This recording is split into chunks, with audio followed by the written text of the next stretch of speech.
can share the recording. So good morning, everyone. We are, just as I'm going to be letting people in, we are recording. So this is going on in process. And I hope everybody received the materials from the last meeting that was presented. And Anne has supplemented, Anne and John have worked together on supplementing some additional work so we can really kind of dig into that number.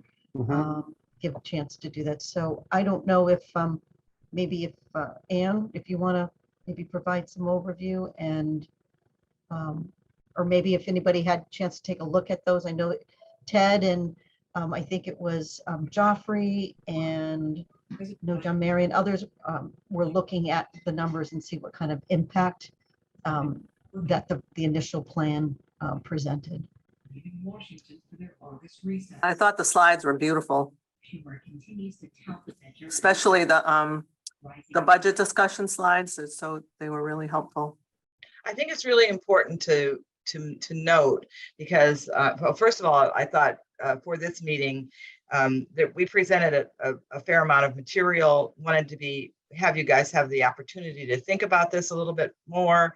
But the important thing to note is that there's nothing cast in concrete here. These were intended to be solely examples, so just to give you some sort of framework or context to think about, so that if you saw them and you were a property that might be a larger property or an outlier property that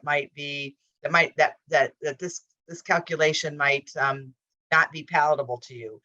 This is not set in stone in any way, shape, or form. That is the purpose, that our next steps are to establish this smaller group of property owners who will sort of dive down into the discussion of what that fee structure might look like, what other resources might come into play in this bid, and to try to come up with a fee structure, a calculation of what are the resources we can bring to the table to support the programs and services that you want to offer. So we're not starting from any place. It was intended to give you a snapshot and to give you some sort of frame of reference, and then moving on to the next step, which is to establish this smaller group. And I sent slides about what I envision the roles and responsibility of this subcommittee to be, and then some examples. I wanted to show you how the various bids around Massachusetts, some of them a representative sample of large and small and medium-sized bids, and how they've approached their fee structure. And you'll notice in there that each one of these are different. And so at the last meeting, there were some questions around, can we show you some other examples? Can we look at some other budgets? And we will do that in this smaller group. So I think for today, what I hope to do is to get your reaction to the things that John and I put together for you to think about as you looked at creating your budget and creating some strategies and what the order of magnitude might be in terms of what you might be able to do, and then we can walk through how the subcommittee will work. And the role of this subcommittee will be to do this work aside from the larger group and report some recommendations back for your consideration. And let's maybe dig right in, because I would like to go directly maybe even to Ted. I'm looking at the private property owners at this point. The nonprofits, while we're affected, it's probably in a different manner. But maybe if, I don't know, Ted, if you had a chance to share some thoughts. I have not had a chance to focus on this. I had a brief discussion with Joffrey about it. I think what we need to do is set up a time and looks like there are 5 of us at the moment in this group: Joffrey, John Mary, and John Brommer, me, and Vronsky. Right. And maybe a couple of others could join us. I'm thinking of you, Cynthia. Cindy, would you be willing to work with us on this committee? Sure. It'd be a plus. Mm-hmm. I think that would be really good, because one of the things that you will want to decide is, how do you feel, how do you want to approach your nonprofit property owners as part, in most cases, in most of the bids, and you'll note if you go to that, should we pull up that smaller set of slides? John, you're on there. Mary, can you give him a chance to share, or I have them, the stuff that we sent yesterday, the fee structure subcommittees? I can pull them up if you don't have it. I have them too. So, And did you send those to me? Mary sent them out to everybody. I can pull it up Mary, if you give me sharing. Yep, I'll do it right now. I think I can pull it up. Okay, you should have it now. Okay. But while you're pulling that up, and Ted, that's exactly really where we're trying to get to is, obviously with the holidays and everything going on, a little bit of some hiccups, I guess, right? But if we can really start digging in, what's the threshold? Can you guys see this? Yep. we Yes. can. And then I Okay. think the other piece would be, I think that Jonathan from Trinity also had an interest as well. So go ahead. Ann. Okay. So you all can see this, right? Because I can't really. Yes. tell Yep. from Yes. my computer. Okay. So again, if these are the people who at our last meeting or expressed to Mary that they would be interested in serving on this subcommittee group. And the purpose, ideally I would love to have, and Cynthia, if you would agree to be on this would be great. Because part of this conversation is to look at all the property owners within this district, have a representative sample of some people who are larger property owners, medium and smaller property owners. And if you were included, Cynthia, in here as a nonprofit property, that would be really important. And anybody else who wants to do this, I'd like to keep this group relatively small so we can have a few meetings and have it be a working group and then report back to the larger group. So please let Mary or I know if you are willing to participate in this way, and we will add you to this. And I'm going to be setting up a meeting here shortly to convene this group. And so I envision the responsibilities of this group are to look at, other fee structure models just to review what's out there so that you can get a sense of what's happening, review comparable bid budgets. I did not have that to present today, but I can get some other information from some of the other existing bids that will give you some comparison for comparing programs to their programs and what you have said you wanted to try to do, evaluate the fee model alternatives that you might consider, and then sort of do some kicking the tires with this idea. Does this work for you? I know we've heard some feedback that some of the larger property owners that those initial concepts or just examples would be very challenging for them.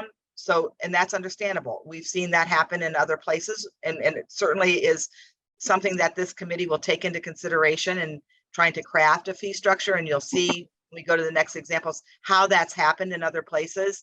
Are there alternative resources that we want to plug into this strategy that may come in the form of grants or commitments from the city or other things that we can reasonably expect to identify to support this budget? And then this group will then make a recommendation back to the full group for consideration. So that's and I hope to do this in a couple of meetings, to maybe 3 meetings, to have a report back out to this larger group. So it's not one that you're wedded to forever, but something that we can work on and get some information back. This slide is here to show you kind of the range and how different representative bids have approached their fee structure. And you see they're really all over the place. Some people cap fees, some people exempt certain types of properties, some people deal with them either by square footage or assessed value, or some combination of both, like Springfield did.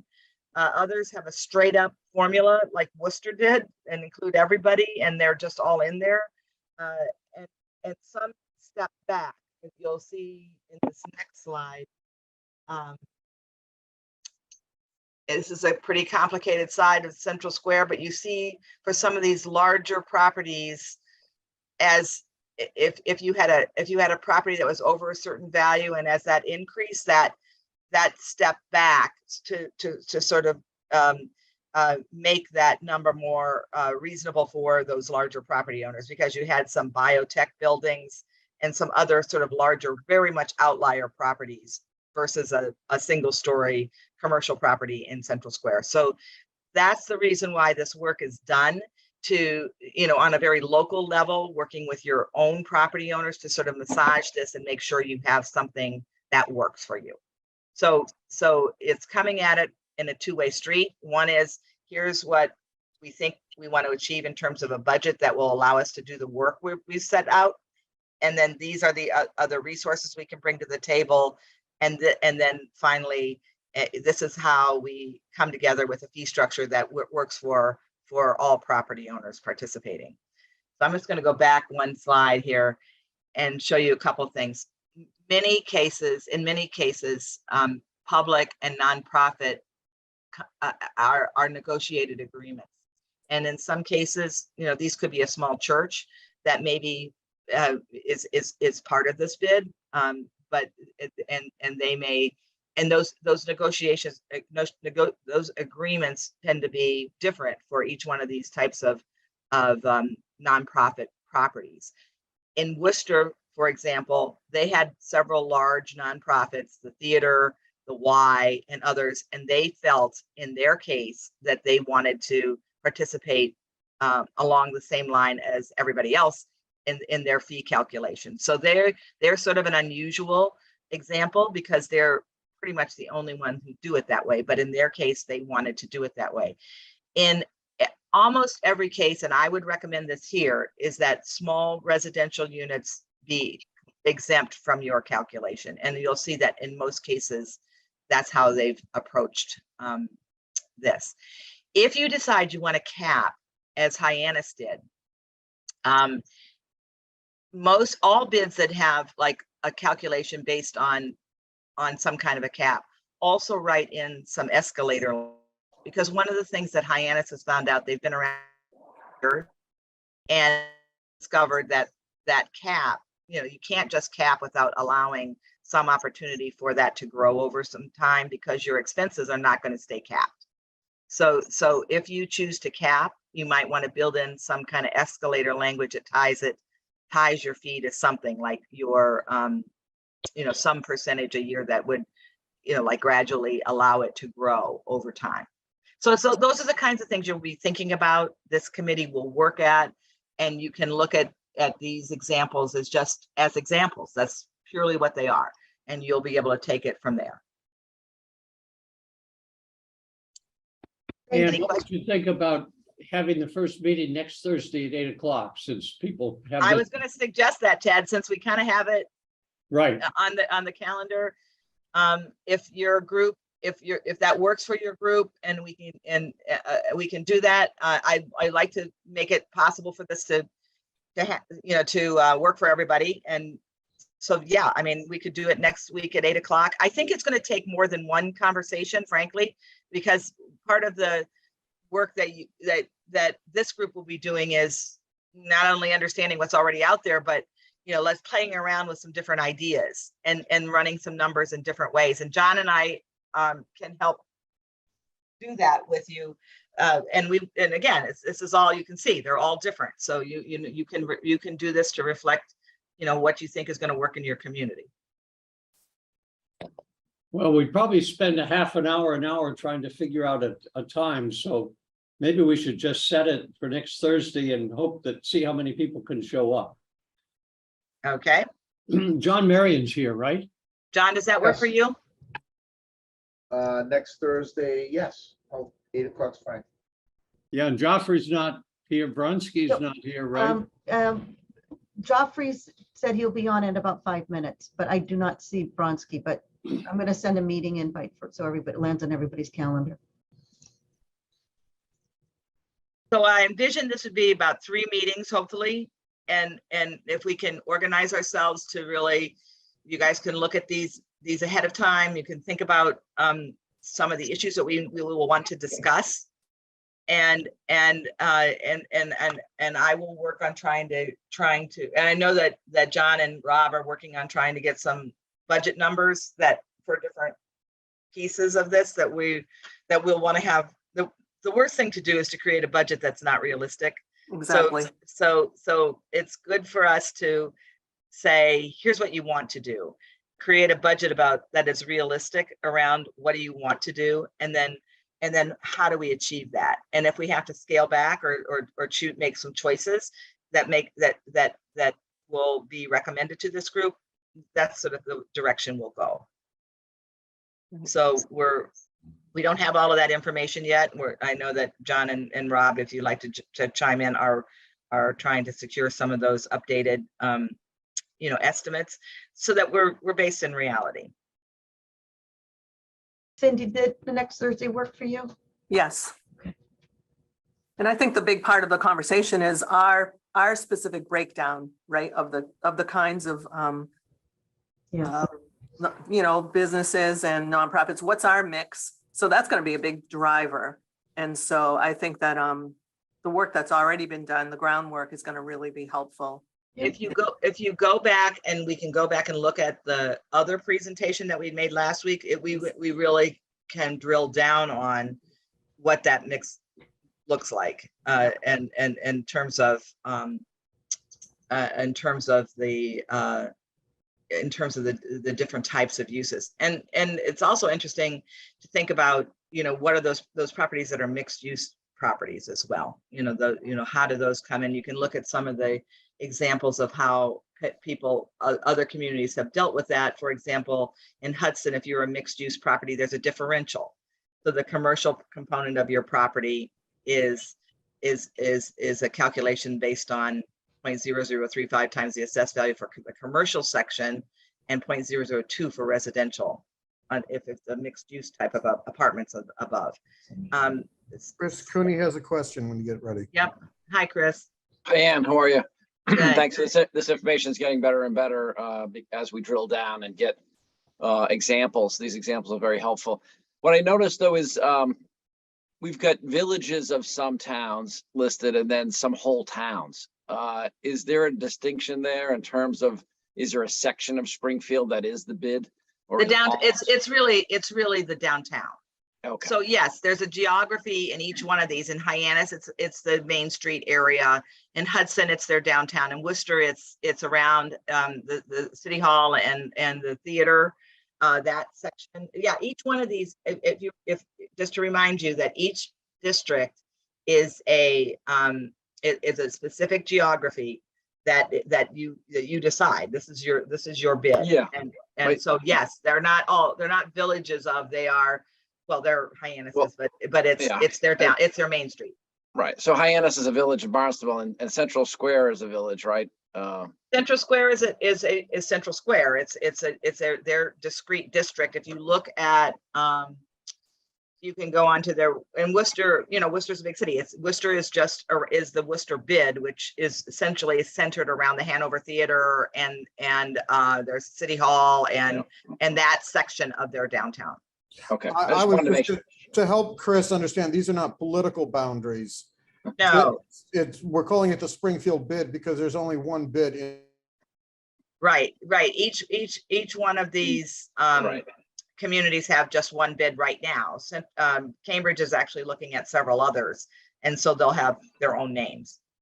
Yeah, no, I appreciate that. I just am trying to understand exactly the comparisons, because Hyannis is a village of Barnstable, right? And so that's why I was just trying to get a sense of how they compare.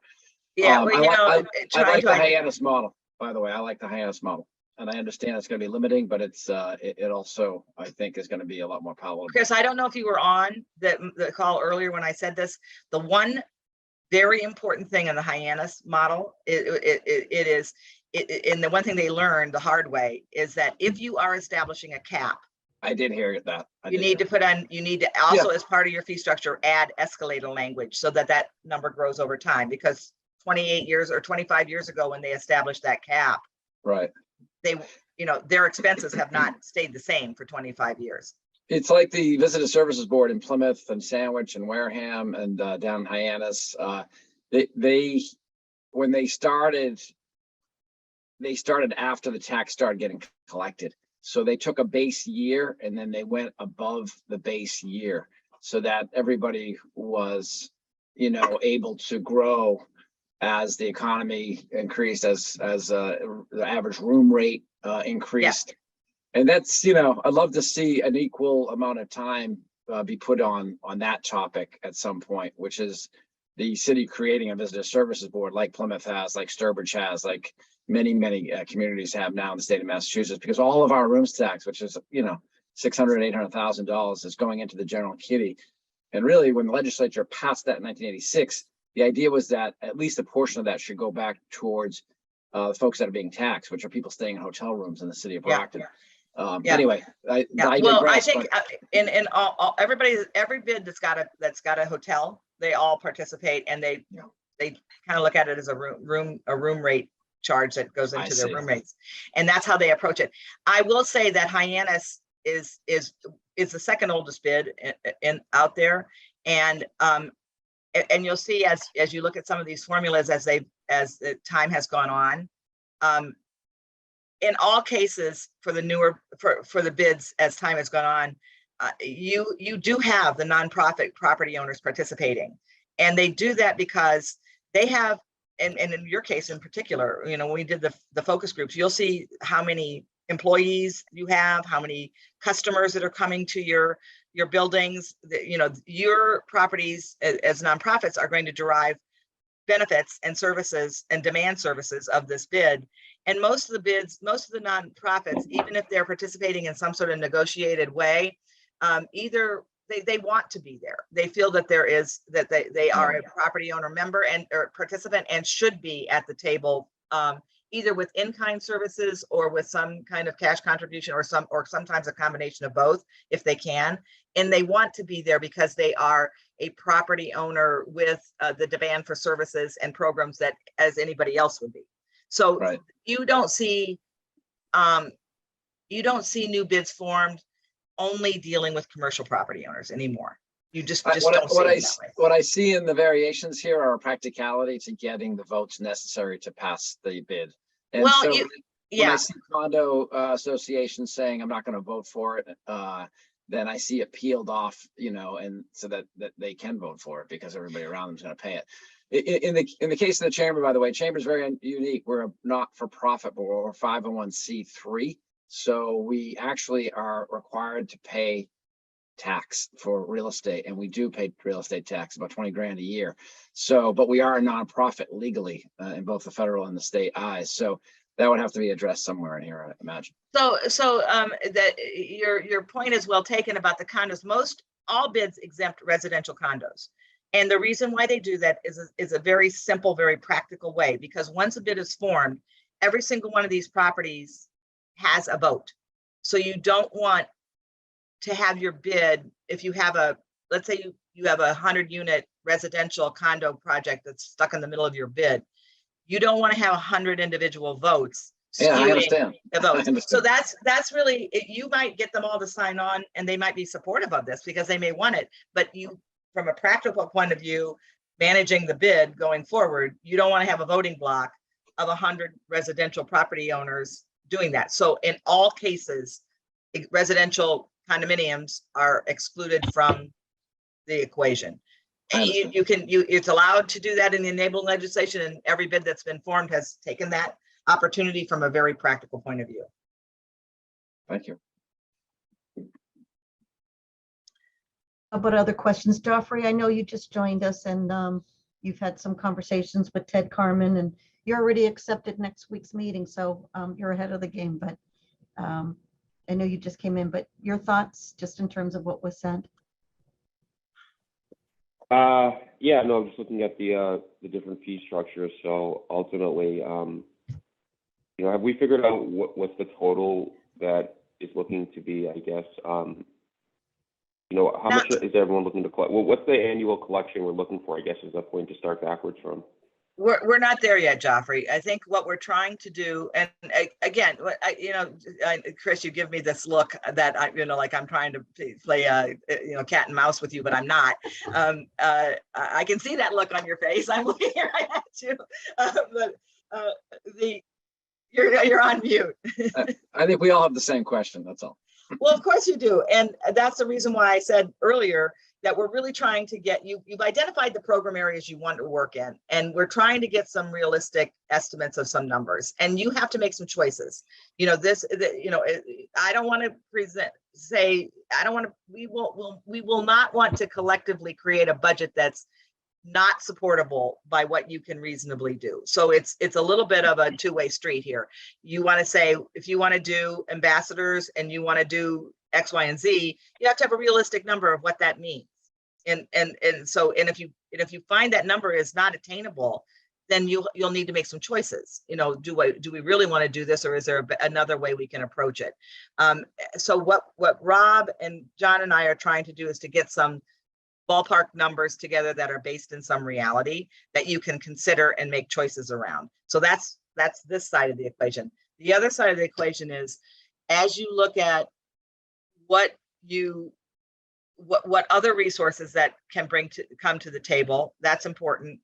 And we're having some conversations with the city around that.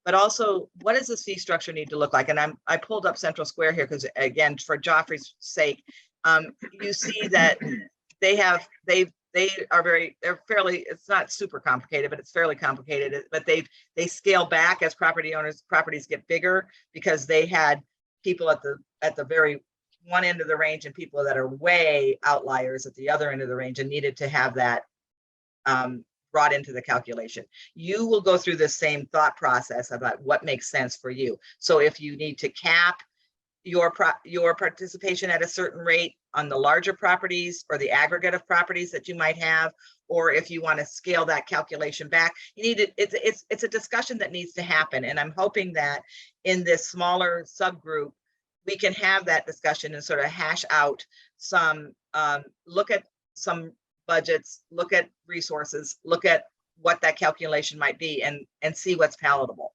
And Jeffrey, and again, it's always a risk when you present some examples that people get locked into a number. There's nothing that's set in stone at this point for you. Yeah, No, and I get appreciate- that. I understand that.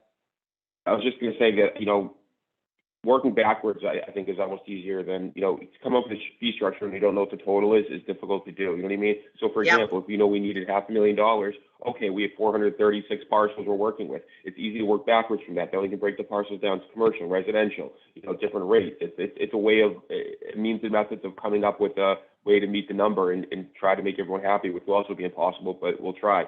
Yeah. You know, Yeah, or no one will be happy and it won't happen. But Yeah, I guess and that's kind of where we are. And it's like, you know, so I guess when I'm looking at fee structures, yeah, you know, example one works in that situation. Example two works in that situation, but without knowing what the total, you know, I guess value we're trying to create here in terms of money, it's difficult to come up with a structure, you know. But it is good to see what other places are doing. So I don't know. I guess, you know, I get what you're saying. You don't want to give any specific numbers because, you know, people are gonna get stuff stuck in their heads, and it's not ideal. But yeah, I don't know. We need a number to work backwards from, I think.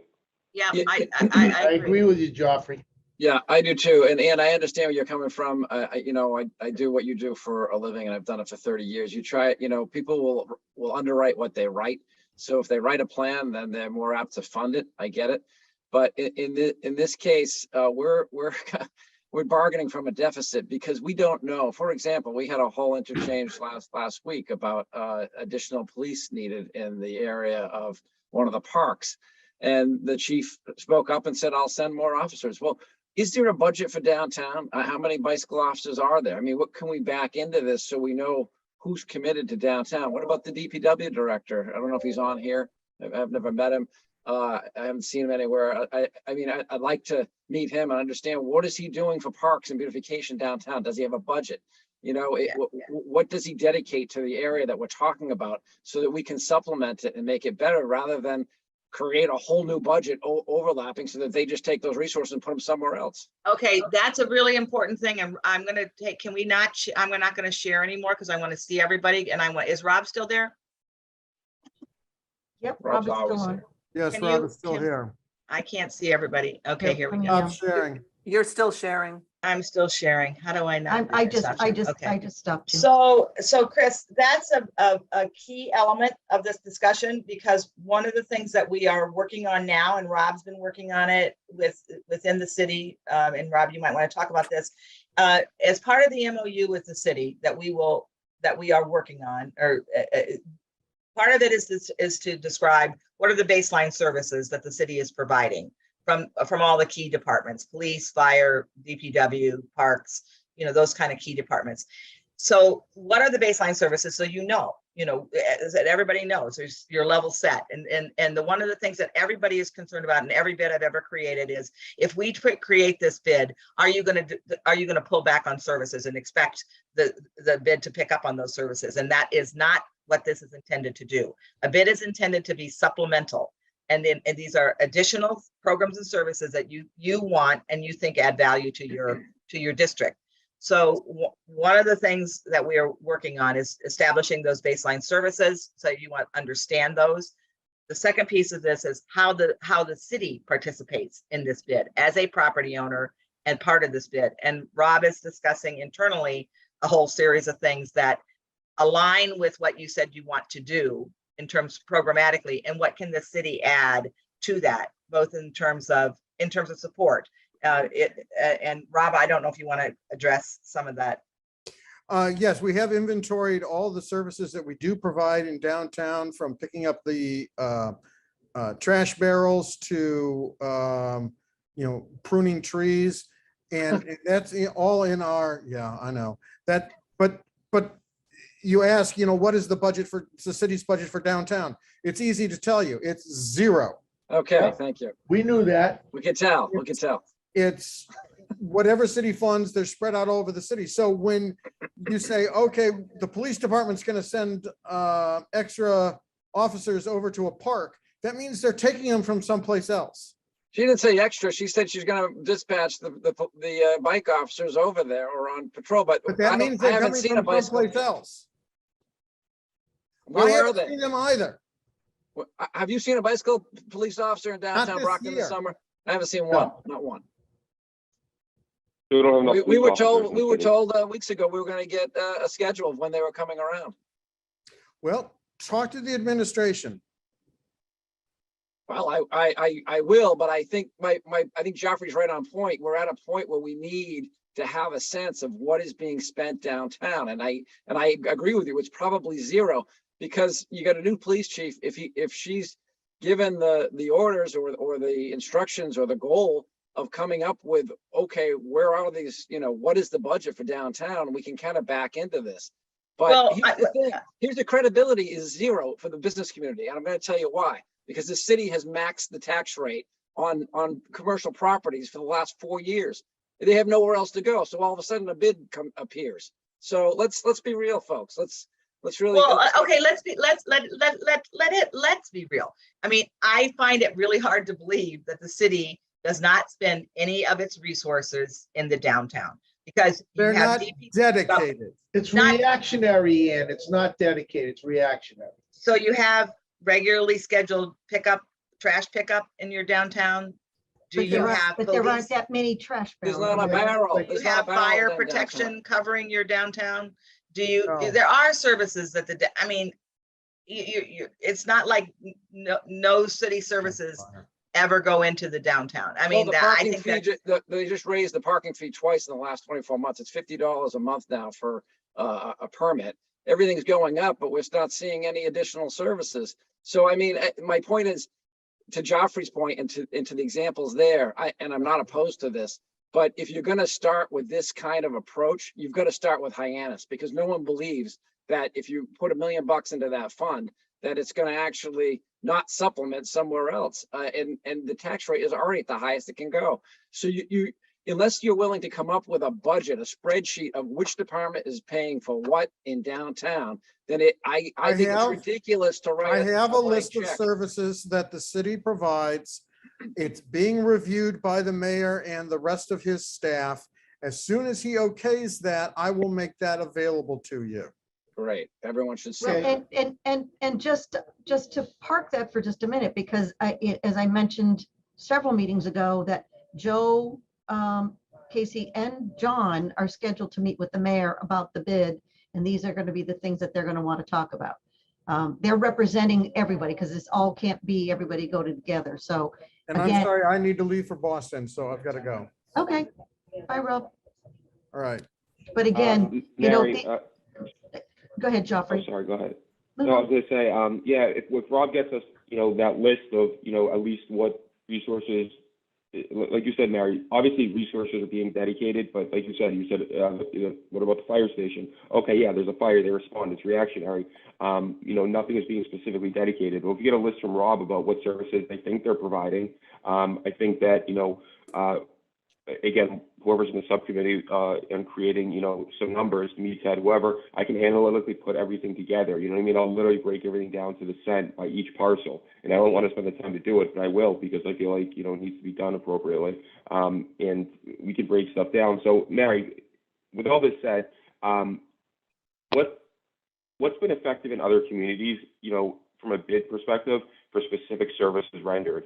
I don't think anyone's actually asked like that. You mentioned, I think, the last meeting that in Brookline, one guy said he felt for every dollar he invested, he got $9 back. What services do you have a list or some sort of spreadsheet or, of what services, let's say the top 10 successful bid communities have actually chosen to move forward with? Because, Yes, although Jeffrey, we're picking services and we're, Yeah, I can get the bid budgets from each of the bids that are out there in Massachusetts. that would be I great can- to see, actually. I'd like to see what, successful bids, not the ones that haven't worked. Yeah, no, I can tell you, what I can tell you what each bid is doing in terms of providing services in each location. And I can give you their budgets and That how would be good. they approach That'd it. be good. I mean, I have to get that for you. And I think that again, I think, well, depending on what you want to do is what you're going to end up Right. with in terms of a budget. So I can get that for you. It's going to take me a bit to get everybody's updated budgets. I can tell you, I can encourage you to take the time to go on to each one of these bids websites, and you're going to be able to see exactly what they do. And you said Central that, Squ- and you said that the last time, Ann, and I think that within the chat, it was, I'll reshare that list for folks to do it as well. So, from my perspective is that having been the interim president of the DBA, so when Sandy from Elvira is calling because her building got tagged, right? Or, Joffrey, and including, me, and when you were a bunch of others, when there were the issues that, I sort of did a broadband of like, all right, who else is having this issue? It goes back to then taking that survey that you all have taken and really encouraging other businesses to take it. And because sometimes you got to start like, so we can't cure everything with, even if you put together a budget, there has to be what's the highest priority. And I think it has been the cleanliness, and it's been the public safety. It's been the unhoused issues. It's been the defecating on steps and back, right? We know what it is. What we've seen, I think, over these last few years, some of it dedicated to COVID, but some of it has been, you just want to protect your investment, and you want your employees to have a safe place. That's we can all kind of guess what that survey is going to be, but we need to have that data.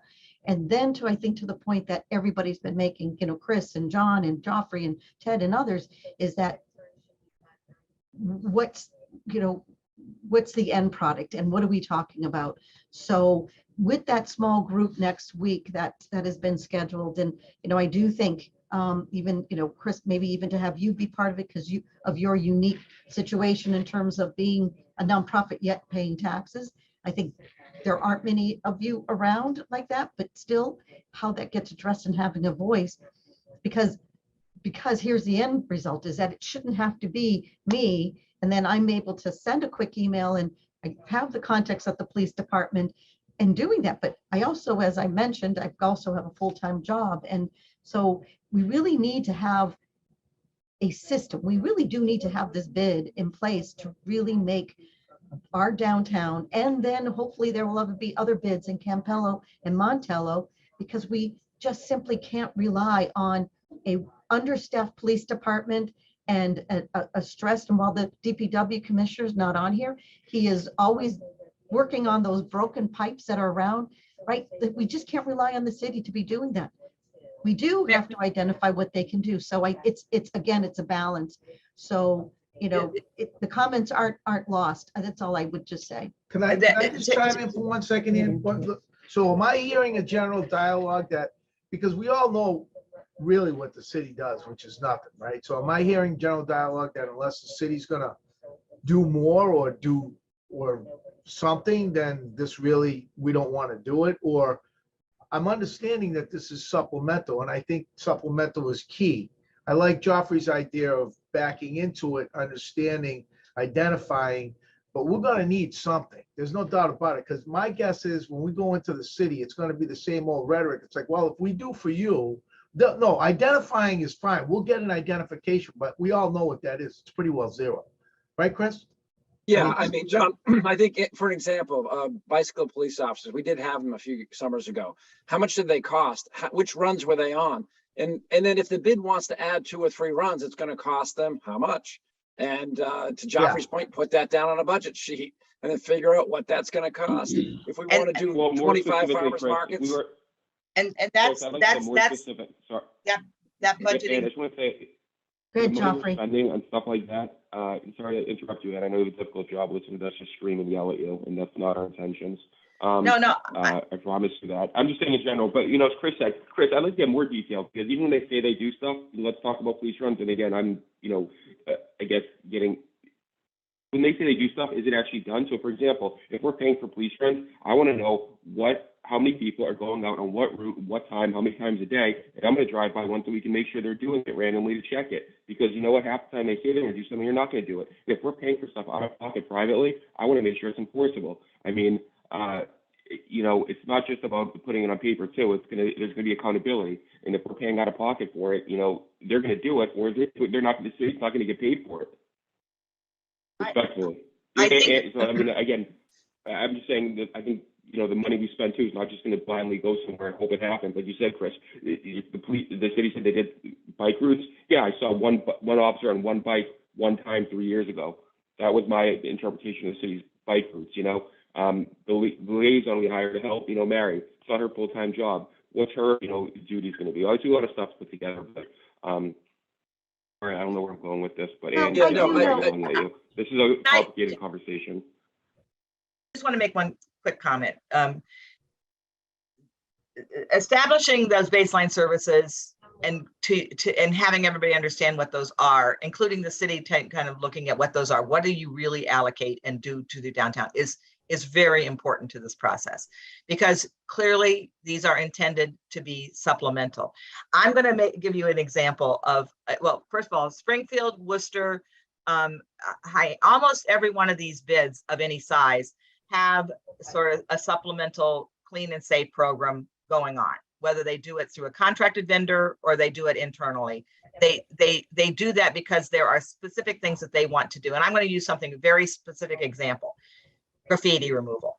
You know, like if you, it's unusual. Many of the bids will just say, if your building gets tagged, you call the bid up, they're going to go out there, they have the resources, and they're going to immediately respond to this. It is something that they do routinely. They think it's important, and they'll do that. You may or may not get that kind of response, or should get that kind of response if you just call your DPW in your city, because again, on the pecking order of if a water main breaks, that's where the DPW is going to go. But you have a dedicated organization that's dealing with sort of the things that drive you crazy in your downtown. And in some cases, this is the reality of things. In order for us to get the level of response that we need at the timely fashion that we want it, we're going to do it ourselves. We're going to contract. And sometimes you find, and I see this in lots of the bids, where the city will contract with the bid for that service. They'll contract with the bid and say, look, you can do this faster, quicker, and more cost effectively if we contract with you and we pay you in this geography to be on top of that particular issue. And sometimes that's the way it works. It just depends on what it is you want to do, and what you can work out, and what you you work out with the city as part of what that package looks like. And we see that happen. Central Square, the city contracts with them to do lots of things, you know, to do outreach workers, to do you know, certain kinds of clean and safe programming. The city actually pays the bid in this geography to do some of that work, to do a bit of that work. That's how they participate in their particular bid. So And John wants to jump in and then Joffrey on And that. are the base, and this may be too complicated to sift out, but are the baseline services identified in the other bids? the Or is the it an baseline internal? services are in every bid that I have worked on. Not every bid did this, particularly in the early years. Every bid that I've worked on, I have an MOU with the city that has three things. The agreement, how the city will relate to the bid on an ongoing basis, because bids have been around in some of these places for over 25 years. City administrations, city councils, select board members, mayors, administrators change over those time. So having an articulated agreement that says, here's the relationship between the municipality and the bid is important. It's a place of a start of conversation for any new administration that comes in. So you have that, you have establishing what the baseline services are, and they're reviewed periodically, every year, every couple of years, to determine whether or not the city is doing what they're saying that they're going to do. And the third piece of it is how the city or town participates in the bid as a property owner within the bid. And in most cases, that's a combination of cash, in-kind services, enhanced services that they write out and you spell out, and you get this agreement as part of, and it's part of your fee structure. When I say as part of your fee structure that says with the municipality, there is a negotiated agreement, that's part of your fee structure. That's how they come in. Can we Pardon see me? those? Sure, they're all, I mean, I have them all, and they're all over the place, because some like in Central Square, they have contracts with the city to do probably nearly $1 million worth of work in their district that they can do better, faster, cheaper within, and they can control it. So the city contracts with them for arts programming. They contract with them for some of their clean and safe efforts. They contract them for a number of different kinds of things. Worcester doesn't put cash in, but they do some other in-kind stuff. If there are, let's say, grant, all of the cities work with their bids to pursue other funding. So if you want to do streetscape improvements, you're never going to have the money to do that. But the municipality can apply for, you know, MassWorks grants and other kinds of things that helps leverage those dollars out. So they'll say in your agreement, you guys want to do streetscape improvements, we'll make this a priority and we will apply for, you know, public funds that are only accessible to them. So they're your partners, and we try to cement that in an MOU. And Rob is working on some discussions internally about what that might look like based on what you want to do. So Joffrey, you go ahead. You have a comment. Yeah, I just want to make sure before we get off this meeting today, obviously we're kind of getting into the nitty gritty of, you know, fee structure and costs, which I think all of us have, you know, wanted to get to. And what is our objective by the end of today's meeting? Because next week's meeting is to discuss the fee structure. So if we leave this meeting, what are we looking to accomplish so that we can actually discuss that more informed next week? Well, I think that, and Jeff, you came in a little bit after we started, but what I think there are, this is not linear. There are things that are happening, you know, at the same time. So we're trying to get some more realistic budget numbers for some of the services and programs that you have said that you've identified that you'd like to do. They're Rob and John and I, we are working on getting that together. What I would like this subcommittee on the fee structure to do is to convene as a smaller group and to really start to do a deeper dive into and really understanding different models, playing around with some different formulas as we are playing around with this budget to see if we can come to some sort of alignment. And I know Rob is working on some of the elements of this MOU. So there are several things happening here all at once, but the next steps, I really believe that it would be beneficial for you to set up the subcommittee. We have agreed that this subcommittee is going to meet next Thursday at 8 o'clock. And we're going to start this fee structure discussion within this smaller group and start to drill down on some of these numbers. We have the data. We know what each property is valued at. We know we have models of different fee structures. We're going to try to get some better budget numbers. And so this is not going to be one conversation, Joffrey. It's probably going to take several meetings of this smaller group to kind of work I through get some that. of this.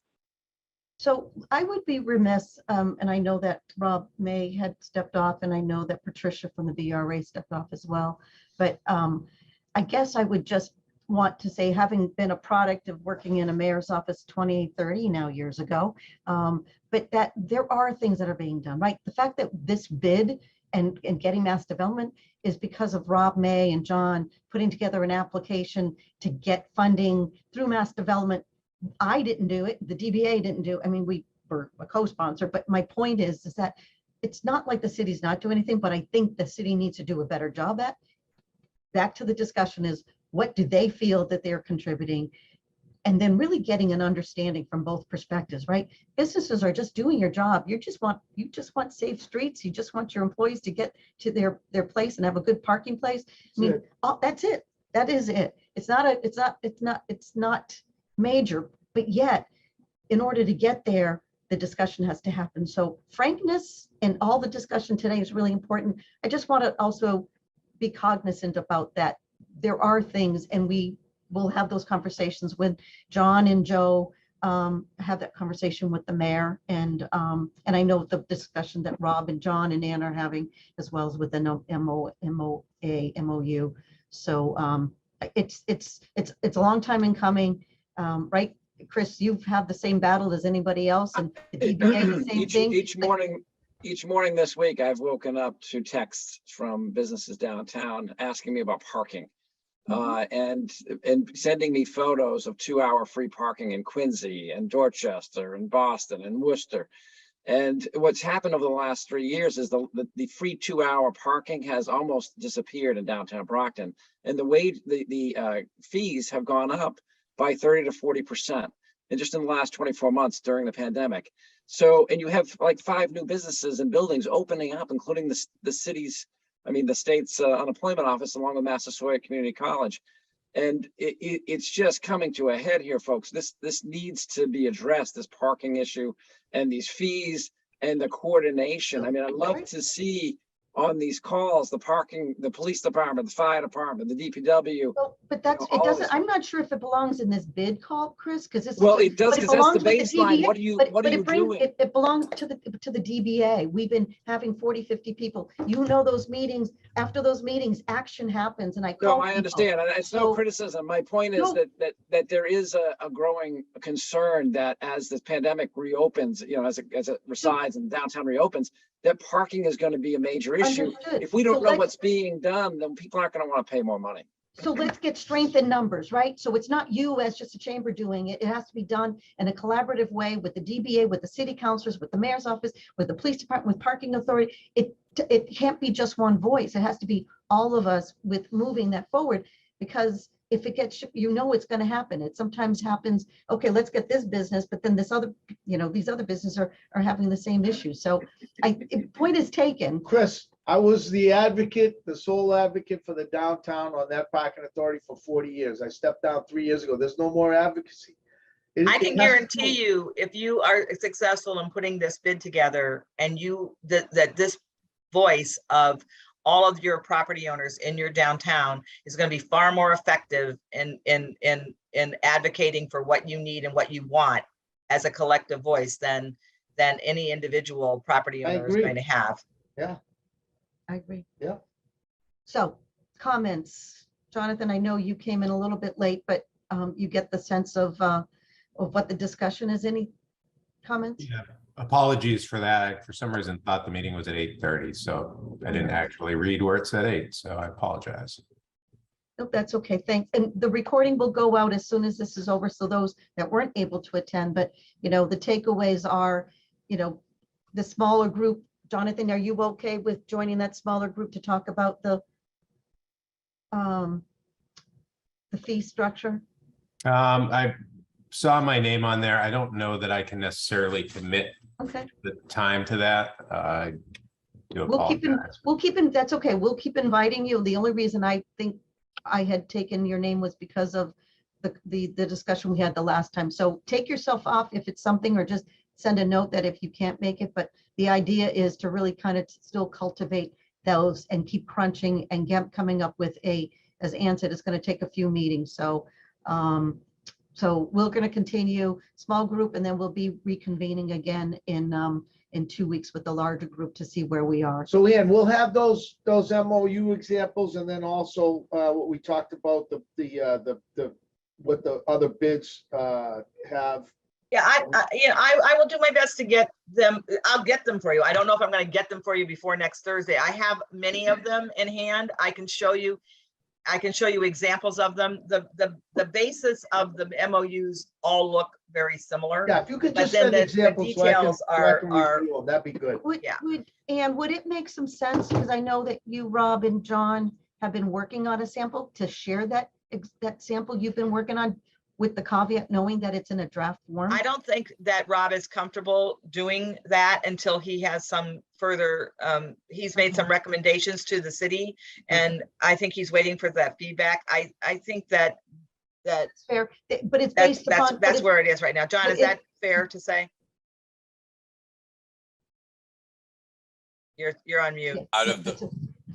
And that's fair, but I thought it was based upon a sample that you had provided. So that's the only reason why I was suggesting that. It's not in a form of an MOU, it's a list right now, so I have I don't think you need to necessarily see every single MOU, but I can show you some example, a couple of examples, Yep. and that would be good. What I'd really like to do is to get some more information about budget information for you from some of the other bids that are wanting to do some of the similar things. But again, if you just take a few minutes to go Google Central Square bid, you'll be able to look at their website and see everything they're doing. It's going to be a lot quicker and more efficient for you to just look at it. And you can get I can send you a list of every one of them. And if you just have a glass of wine and look on your computer, you can get a real good sense of what they're doing and what they're offering in terms of programs and services. If that's helpful, I think that will be a chance to go. I think it's a good thing.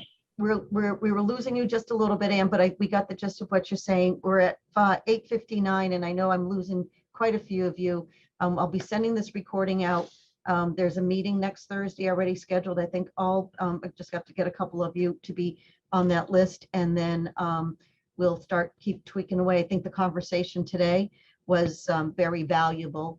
And I think as we kept saying, keep moving forward and keep refining what is presented. So thank you, Ann and John and Rob, for your work, and obviously for all of those who are property owners, business owners, nonprofits, being on this call for the 18,000th time. I haven't counted how many minutes we've been putting into this already, but I think in the end, as we talk today, is a better and cleaner and safer downtown. So thank you, everybody.